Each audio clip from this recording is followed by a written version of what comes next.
makakamit ng kahit sino man ang masaganang buhay. Ang maayos na buhay, maayos na trabaho, maayos na relasyon. Pwede nating makamit ang lahat ng yon. Gusto mo ng maayos na buhay? Dapat committed ka rin gumawa ng maayos na bagay. Gawin mo ang mga positibong bagay. Huwag mong tularan ng ibang tao na negatibo lang ang ginawa nila sa kanilang buhay. Mag-isip ka rin ng positibo. Hindi yung puro na lang kamalian sa mundo ang pinupokus mo. Sa araw na to, gusto kong malaman mo ang 7 prinsipyo na dapat mong i-apply sa buhay mo. Para naman magbago ang buhay mo. Buhay na puno ng kasaganaan, kaligayahan, at tagumpay. Principle number 1, mawawala ka rin sa huli. Yan ang pinakaunang prinsipyo na dapat mong malaman. Huwag kang matakot sa prinsipyong yan. Oo, magwawakas rin ang buhay mo. Maaaring 30 taon mula ngayon. Maaaring 20 linggo na lang ang kulang. Siguro sa susunod na linggo na. O di kaya'y ngayon. Hindi ko alam. Hindi mo rin alam. Walang nakakaalam kung kailan tayo mawawala sa mundong ito. Uulitin ko, huwag kang matakot sa prinsipyong ito. Sa halip na matakot ka sa huling hantungan, yakapin mo ang katotohanan at tanggapin mo na lahat tayo ay mawawala rin sa huli. Knowing this, we must live fully today. Hindi ito dapat nakatakutan. Sa oras na tanggap mo na may hangganan ang buhay mo, makakapag-isip ka ng maayos. Mas ma-prioritize mong gawin ang mahalagang bagay. It's a recipe to give your all today. To give your very best today. Ibuhos mo ang lahat ng lakas mo sa bawat araw. To give your greatest energy to this day in everything you do.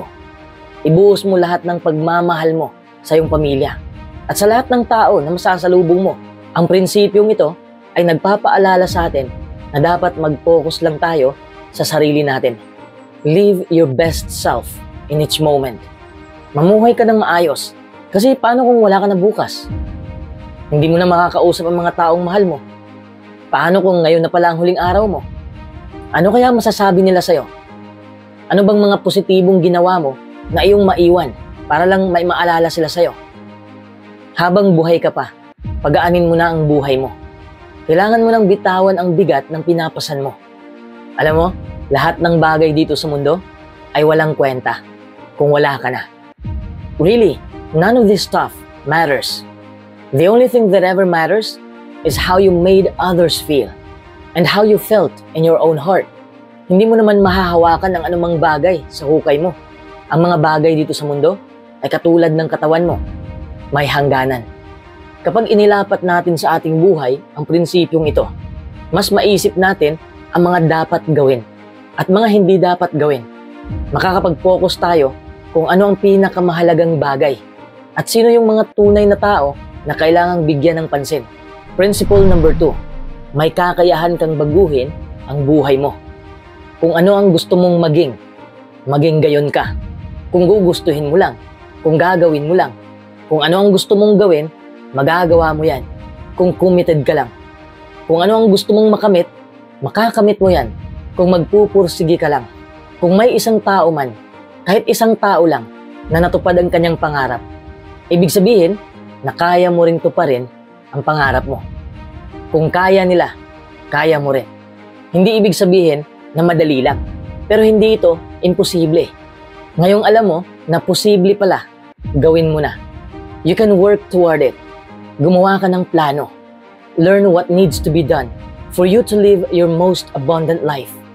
May imposible ba? Alam mo ba kung hahatiin natin sa dalawa ang salitang impossible, magiging I'm possible. Ibig sabihin na makakaya mo. Magagawan mo ng plano at aksyonan mo ang mga plano mo. Principle number 3, ang bagay na hindi mahalaga ay hindi makakapagpasaya. Ibig sabihin na kailangan mong bitawan ang mga bagay na hindi importante sa'yo. Kung ang bagay na ginawa mo ay hindi nakakapagpasaya sa'yo at hindi makakapagpaayos ng buhay mo, huwag mong paglaanan ng oras. Uulitin ko ng isa pa upang maliwanagan ka. Walang bagay na mahalaga kung hindi ito nakakapagpasaya sa'yo. Ibig sabihin na kung hindi yan nakakapagpasaya sa'yo ngayon, habang ginagawa mo ang bagay na yon, o hindi ka masaya sa magiging resulta ng ginawa mo, Hindi yan mahalaga sa buhay mo. Kailangan mo na yung bitawan. Just about everything worth fighting for is going to require a real fight to win a great prize. Kailangan mong paghirapan at pagsakripisyuhan ang lahat ng bagay kung gusto mo ng maayos na buhay. Bago mo gawin ang isang bagay, tanungin mo muna ang sarili mo. Makakapagpasaya ba ito sa akin? Kung hindi, tanungin mo ulit ang sarili mo. Ang sakripisyo bang ginawa ko ay makakapagpasaya sa akin? Kung hindi, ano pang hinihintay mo? Bitawan mo na. Principle number 4. Just be yourself. Always be yourself. Ang dami ng tao sa mundo na nabubuhay sa buhay na hindi nila gusto. Palagi kasi silang nakikinig sa idinidikta ng ibang tao. May mga taong walang narating sa buhay at sila pang magdidikta sa'yo. Ang tanging makakapagpasaya sa'yo, ang tanging makakapagpatagumpay sa'yo ay walang iba, kundi ikaw lang. Uulitin ko, para maibaon mo talaga sa isipan mo. Kasi napakahalaga nitong ilapat sa iyong buhay. Ang tanging makakapagpasaya sa'yo, ang tanging makakapagpatagumpay sa'yo ay walang iba, kundi ikaw lang. Pero ito ang tandaan mo, hindi ka magiging masaya kung ginagawa mo ang lahat ng bagay para lang makapagpa-impress ng ibang tao. Hindi ka maging masaya kung nakikipag-unahan ka sa iba. Hindi ka maging masaya kung gusto mong gayahin ang iba. Wala kang katulad sa mundong ito. You are unique, and that's your greatest gift. When you follow your own path, regardless if that fits in with others, you open up space for great things to enter your life. Huwag mong ikumpara ang sarili mo sa iba. Huwag kang makipagtalo sa mga taong negatibo. Gumawa ka ng sarili mong desisyon, may sumang-ayon man sa'yo o wala. If you will do this will lead to your greatest life. Principle number 5. Nasa'yo na ang lahat. Lahat ng hinahanap mo ay nasa'yo na. Pag-isipan mo to ng mabuti. Ang dami nating nakikitang mayaman at sikat na tao, pero sila pa ang depressed sa buhay. Bakit ganon? Kasi iniisip nila na may kulang pa sa kanila. Ibig sabihin na walang material na bagay ang kukumpleto sa'yo. Walang tao ang makakapagkumpleto sa'yo. Ikaw lang ang makakapagkumpleto sa buhay mo. Kung wala kang pakialam sa panlabas na bagay, dahil nakapokus ka lang sa panloob mong emosyon, gagaan ang buhay mo. If you need nothing, you will attract everything. If you focus on your own happiness, you open up space for more amazing things to enter your life. Kung hindi man dumating ang mga bagay na ninais mo, ayos lang yun. Madali mo naman yung matanggap dahil hindi mo naman yun kinakailangan. Ang tunay na kaligayahan ay hindi mo matatagpuan sa labas. Hindi mo ito mararamdaman dahil lang may ari-arian ka o may marami kang pera. Ang kaligayahan ay matatagpuan mo sa loob mo mismo. It's already within you. It's a state of mind. Huwag mong kalimutan to. Kung masaya ka, tagumpay na yon. Gawin mo lang kung ano ang nagpapasaya sa'yo. At ang ibang bagay ay kusang susunod sa'yo. Principle number 6. Huwag mong papasukin ang taong toxic sa buhay mo. Wala nang puwang sa mga taong toxic. Piliin mo lang ang positibong tao na manirahan sa buhay mo. Dahil sila ang makakatulong sa'yo. Positive people bring more positive energy. Kung hinahayaan mo lang na palibutan ka ng mga negatibong tao, mahihirapan kang sumaya. At mahihirapan kang kamtin ang tagumpay. Aminin na natin, hindi lahat ng tao, kasama na dito ang pamilya at mga kaibigan mo, ay positibo. Minsan may mga kamag-anak, pamilya, at mga kaibigan tayong toxic. They will never share the same positive energy you have. Masakit na katotohanan to. Pero hayaan mo na lang sila na maging ganon. Hindi mo naman kontrolado ang kinikilos nila. Just focus on living your own happiness. Those who are truly aligned with you will never hold you back from living the life you want to live. Huwag mong patayin ang iyong liwanag para lang sa kanila. Panatilihin mong nakasentro ang iyong liwanag sa daan mo. Kung sino man ang makakakita sa liwanag mo, makikisilong sila doon. Tandaan mo lang to palagi. Kung palagi kang dumikit sa mga taong toxic, hindi ka uunlad. Hindi ka sasaya. Hindi lalawak ang iyong kaalaman. Principle number 7. Kung ano ang pinagpukusan mo, mahahanap mo. Kung sa negatibo ka nalang nakapokus, ang daming negatibo ang mahahanap mo. Kung naghahanap ka ng galit, karahasan, at kalungkutan, ang daming mahahanap mo. Sa kabaligtaran, Kung sa positibo ka na lang nakapokus, ang daming positibo ang mahahanap mo. Kung naghahanap ka ng kabutihan, kapayapaan, at kasiyahan, ang dami ring mahahanap mo. Whatever meaning you give to your life becomes your life. Dalawa lang kasi ang pagpipilian mo sa buhay. Kabiguan o aral. Kalungkutan o pagkahubog ng bago mong pagkatao. Ang buhay ay pwedeng magpahirap sa'yo at pwede ring tutulong sa'yo. Ikaw lang ang makakapagpasya kung alin ang pipiliin mo. Positibo o negatibo. We choose our own reality by the meaning we give each moment in our lives. Mag-focus ka lang sa kabutihan na nangyayari sa buhay mo. Notice the good in other people.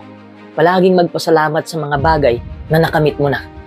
Tingnan mo ang mga hamon bilang panibagong pagkakataon na tutulong sa'yo na huhubog sa bago mong karakter. What you give your attention to will become your experience in life. Practice seeing the good in your life. Think the best. Expect the best. And always ask yourself, how can this benefit my life?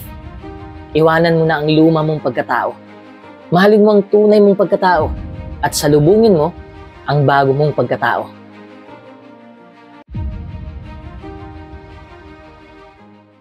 Ang tsismis ay walang saysay na usapan tungkol sa buhay ng ibang tao. Walang batayang usap-usapan. Ang paninirang puri naman ay pagsasabi ng kasinungalingan tungkol sa iba. Karaniway taglay ang masamang hangarin, bibigan man o nakapost sa social media o pwedeng sa sulat. Pero hindi naman lahat ng tsismis ay masama o mapaminsala. Kung minsan, maaaring ito'y tungkol sa kapuri-puring mga bagay hinggil sa isang tao o maaaring ito'y paglalahad lamang ng mga bagay na hindi naman mahalaga o hindi nakasasakit tungkol sa iba o joke ng interes sa ibang tao. Ngunit, madali itong mauwi sa usapang nakasasakit o maaaring pagmulan ng gulo. Sapagkat ang tsismis ay walang saysay na usapan. Nagpapayo ang kasulatan laban sa walang saysay na pananalita. Ano pat itinatawag pansin ito na ang dila ay mahirap paamuin. Sa mga bahagi ng ating katawan, ang dila ang puno ng kasamaan dahil pinarurumi nito ang buong katawan at pinagliliyab ang buong landasin ng buhay. Maraming ulit na idiniriin ang panganib ng walang saysay na usapan. Ang tsismis o paninirang puri ay kaugnay ng kahangalan o kamangmangan. Ang taong hindi kumukontrol sa mga labi niya ay mapapahamak. Kapag maraming sinasabi, hindi maiiwasang magkamali. Ang nagbabantay sa kanyang bibig at dila ay nakaiiwas sa problema. Noong kabataan pa ang mga magulang natin, ang tsismis nila noon ay kadalasang kumakalat sa pamamagitan ng kwentuhan. Pero ngayon, malaki na ang nagagawa ng teknolohiya sa pagchichismis. Sa pamamagitan ng email at instant messaging, ang reputasyon mo ay kayang sirain ng isang tao na may masamang hangarin kahit hindi sila nagsasalita. Kailangan lamang nilang mag-type ng maikling mensahe o mag-post at pagkatapos ay ipadala na pipinsalang chismis na ito sa mga gustong-gustong makaalam nito. Sinasabi ng ilan na internet na ngayon ang pinipiling instrumento upang magkalat ng chismis. Sa ilang kaso, sadyang ginagawa ang ilang website para ipahiya lamang ang isang tao. Ayon nga sa survey, na 58% ng mga kabataan ang nagsabing naging biktima sila ng ganitong mga paninira sa internet. Pero ang nakakatawa lang, real talk po ito, napakahilig nating makinig sa chismis. Pero pag tayo na ang chinichismis, nagagalit tayo. Kinamumuhian natin ang chismis pag tayo na ang pinagchismisan. Pero pag ibang tao ang pinag-uusapan at pinagchismisan, tuwang-tuwa tayo sa pakikinig. Napakahilig natin sa chismis. Nakikisali pa nga tayo eh. Kung hindi natin maalis ang chismis, ano ang gagawin natin pag dumarating ang chismis sa ating buhay? Isipin mo lang palagi na walang magandang resulta ang chismis because most of the time, negatibo ang chinichismis natin. Ibig sabihin na hindi ito mabuti dahil ang chismis ay maaaring humantong sa paninirang puri na ikinapapahamak naman ng naninirang puri. Kitang-kita ang karunungan ng mga salita sa Ecclesiastes 10:12-14. Ang mga labi ng mangmang ay nagpapahamak sa kanya. Ang mga unang salitang lumalabas sa bibig niya ay kamangmangan, at ang mga huling salita ay kabaliwan at nagdudulot ng kapahamakan. Pero tuloy pa rin sa pagsasalita ang mangmang. Sana itong mga binabasa nating mga verses ay isabuhay natin. Kahit mahirap kontrolin ang sarili, sanayin natin Pwede ka namang makinig sa chismis kasi hindi naman natin may iwasan yan eh. Pero huwag kang maniniwala kagad. Napakarami ng ating narinig na kwento sa buong barangay, sa ating mga kamag-anak, kaibigan, sa showbiz, balita, politika, giyera. Pero hindi lahat ng nakakarating sa'yo ay agad mong paniwalaan. Don't just believe it because you heard it. You have to question it and find out more. Kasi kung agad kang maniwala, pwede mong kamuhian ng isang tao na wala naman talagang ginawa dahil lang sa maling chismis. Hindi lahat ng nakikita natin sa social media agad na nating paniwalaan. Tanggapin mo yung nakita mo, pero kailangan mo ring suriin kung gaano katotoo ang nakita mo. Maging mapanuri. Malinaw na talagang nakapipinsala ang masamang chismis. Gayunman, maraming biktima ng chismis ang aamin na sila man ay nagchichismis din. Ang totoo, kapag pinag-uusapan ang kapintasan ng ibang tao, talagang nakakatuksong sumali sa usapan. Bakit? Para matakasan ang katotohanan, mas gusto ng mga tao na pag-usapan ang problema ng iba kaysa sa problema nila. Kung gayon, ano ang magagawa mo kapag nauuwi na ang simpleng usapan sa nakasasamang chismis? Isipin mo ang kasanayang kailangan ng isa para makapagmaneho sa isang highway na maraming dumara ang sasakyan. Dahil sa ilang di inaasahang pangyayari, baka kailanganin mong lumipat ng linya, magminor o huminto. Kung ikaw ay alisto at maingat, makikita mo ang nasa harapan at magagawa mo ang dapat gawin. Ganon din sa kwentuhan. Madali mong mahahalata kung ang usapan ay nauuwi na sa nakasasamang chismis. Kapag ganoon na ang nangyayari, kaya mo bang lumipat ng linya? Kung hindi, mag-ingat ka. Nakapipinsala ang chismis. Uulitin ko, ang chismis ay usapan na nagsisiwalat ng mga bagay tungkol sa mga gawain at pinagkakaabalahan ng ibang tao. Ito'y maaaring walang saligang usap-usapan. Baka kasinungalingan pa nga. At bagaman maaaring di alam ng nagchichismis na hindi totoo ang bagay na pinag-uusapan, ipinagsasabi pa rin niya yun. Sa gayon ay nagkakalat siya ng kasinungalingan. Maaaring mga kapintasan at mga pagkakamali ng isang tao ang ipinagsasabi ng nagchichismis. Ngunit kahit totoo ang mga bagay na ipinagsasabi niya, mali pa rin siya. At ipinakikita nito na wala siyang pag-ibig. Maghanap ka muna ng matibay na ebidensya bago ka maniwala. Huwag kang maniwala sa sinasabi ng mga kapitbahay mo, sa mga katrabaho mo, sa mga kamag-anak mo. Minsan ang mga salitang dumaan sa maraming bibig ay may kulang na o may dagdag na. Bago ka maniwala, nakita mo ba? Narinig mo ba? Ibig kong sabihin, mismo bang galing sa taong yon? Kailangan mismo doon sa tao. Kasi napaka-unfair naman kung hindi nanggagaling mismo sa tao. Hindi makatarungan. Kasi hindi mo naman alam yung buong kwento. Ako nga, ilang ulit ako na-chismis ng mga kamag-anak eh. Putak ng putak, kahit walang alam sa buong storya. Bakit ko daw close ang babaeng yun? Tapos next month, may ibang babae na naman. Malapit na kaibigan ko ang mga yun. Anyway, kung may naririnig tayo tungkol sa ibang tao, at kung talagang concern tayo, kung may malasakit tayo, kung mahal natin yung tao, anong gagawin natin? Puntahan natin. Lapitan natin. Kausapin natin yung taong yun. Kung may naririnig kang chismis, hindi ba't mas maganda kung alamin mo galing doon sa tao? Huwag mong lalapitan ng mga taong walang alam sa totoong buhay niya. Kasi siya lang ang nakakaalam ng kwento. Siya lang ang makakapagsalita sa anong nangyari. Pero paano kung totoo nga na yung ichinismis ay may ginawang masama? Huwag mo pa rin kalimutan kung ano ang kabutihang nagawa niya. Hindi ako naniniwala na walang ginawang kabutihan ng isang masamang tao. You can choose to see the bad in people and stay away. Or you can look past that and see the good. I'm not saying to ignore all the bad traits. That means blurring the lines of reality and your idea of someone. I'm saying you can choose to see both sides and decide what you want to believe in. Paano kung ikaw ang naging biktima ng chismis? Huwag kang maghinanakit agad dahil mangmang ang nag-iipon ng hinanakit sa dibdib niya. Talagang walang mabuti sa chismis. Pero kung magpapadalos-dalos ka at papatulan mo ang chismis, baka lalo lamang masira ang reputasyon mo. Siyempre masakit kapag may nagsasabi ng hindi maganda tungkol sa atin. Pero wag na lang natin itong seryosohin masyado. Kasi sa susunod, siguradong ibang tao na naman o ibang bagay naman ang pag-uusapan nila. Ililipas din yan. Kaya isang katalinuhan na baguhin ang usapan kapag nauuwi na ito sa tsismisan. At kapag ikaw ang pinagchichismisan, ipakita mong hindi ka padalos-dalos na parang isang bata. Ipakita mo sa kilos mo na mali ang sinasabi nila tungkol sa'yo. Kung gagawin mo ito, magiging maganda ang relasyon mo sa iba at magkakaroon ka ng mabuting kaugnayan sa Diyos. Napansin mo ba? Ayaw nating inuungkat yung masamang nakalipas o mga pagkakamali natin. Kung ikaw ayaw mong nalalaman ng ibang tao yung nakaraan o kasalanan mo, sino ka ba para magkalap ng masamang nakaraan at mga kwento tungkol sa ibang tao? Kung gusto natin na nalalaman yung mabuti na ating nagawa, yung mabuting ugali natin, bakit hindi natin gawin yun sa ibang tao? Imbis na tayo ay nanira, napaka-konti lang ng ating oras dito sa mundo. Tapos uubusin lang natin sa chismis?